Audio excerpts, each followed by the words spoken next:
Hello bachcho, let's see this question.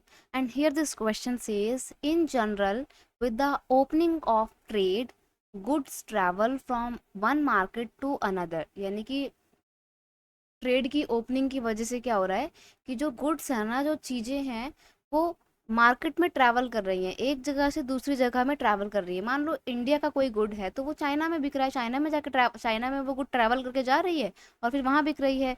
Same India का ही सामान America में बिक रहा है, यूरोप में बिक रहा है। तो जो गुड्स हैं वो ट्रेड के थ्रू अलग अलग एरिया में ट्रैवल करके जा रही हैं। इसकी वजह से क्या हो रहा है, dash of goods in the market rise. तो इसकी वजह से गुड्स की क्या चीज़ राइज हो गई है, राइज हो गई है, सॉरी।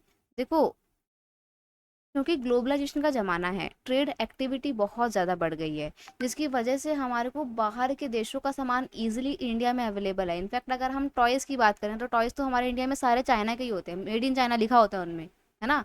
तो ये चीज़ें ट्रैवल करके चाइना से इंडिया में आ रही हैं।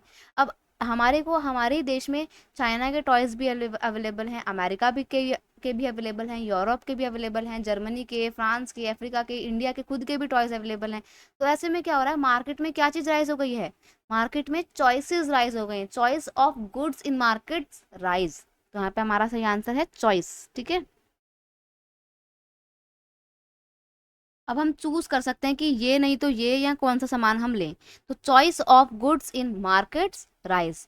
Foreign trade creates an opportunity for the producers to reach beyond the domestic market. अब जब से फॉरेन ट्रेड बढ़ गया है ना, तब से क्या हो गया है कि तब से प्रोड्यूसर्स का जो रीच है वो डोमेस्टिक मार्केट से और ज़्यादा बढ़ गई है। यानी कि पहले इंडिया के प्रोड्यूसर जो सामान बनाते थे वो सिर्फ अपने आसपास के एरिया में, अपने इंडिया में ही बेच पाते थे। लेकिन अब जो इंडिया के प्रोड्यूसर्स हैं, उनके पास में अपॉर्चुनिटी बहुत ज़्यादा है। वो अपना सामान अमेरिका में जाके, यूरोप में जाके, अफ्रीका में जाके, अमेरिका में जाके, जापान में जाके, चाइना में जाके, वर्ल्ड के अलग अलग देशों में जाके बेच सकते हैं। तो इसकी वजह से क्या हुआ है, प्रोड्यूसर जो हैं उनकी रीच क्या हो गई है, बहुत बढ़ गई है। अब वो डोमेस्टिक मार्केट के बियॉन्ड जाकर अपनी चीज़ों को बेच सकते हैं।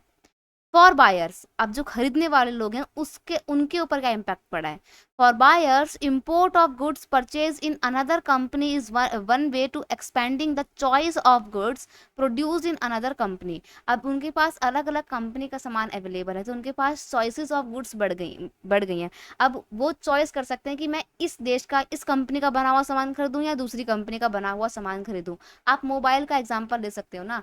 मोबाइल की कितनी सारी वैरायटी आज के टाइम पे इंडिया में अवेलेबल है। क्या वो सारे इंडिया के ही मोबाइल हैं? नहीं, बहुत सारे मोबाइल चाइना के हैं, बहुत सारे मोबाइल जापान के हैं। जैसे हम सैमसंग की बात करें तो वो इंडियन फ़ोन नहीं है ना।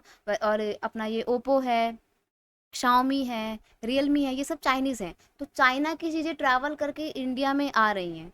इससे बायर्स के पास में बहुत सारे ऑप्शन अवेलेबल हैं। इंडिया का जो सामान है, जैसे इंडिया की कंपनी है, इंडिया की कार है, टाटा कार, टाटा मोटर्स की कार, ये क्या सिर्फ इंडिया में बिकती है? नहीं, अब टाटा मोटर्स के पास अपॉर्चुनिटी है कि वो अपना सामान ना सिर्फ इंडिया मार्केट में बेचे, बल्कि बाहर की मार्केट में, बाहर के देशों में जाकर भी बेचे, अमेरिका में जाके बेचे। तो इससे क्या हो रहा है ना, ट्रैवल, जो ट्रेड बढ़ रहा है ना, ट्रेड की ओपनिंग की वजह से बायर्स को चॉइसेस ऑफ गुड्स मिल रही हैं और प्रोड्यूसर्स को डोमेस्टिक मार्केट के बियॉन्ड एक बहुत बड़ी मार्केट मिल रही है। तो यहाँ पर सही आंसर है, in general with the opening of trade goods travel from one market to another, choice of goods in market rises. I hope you understood it very well. Best of luck.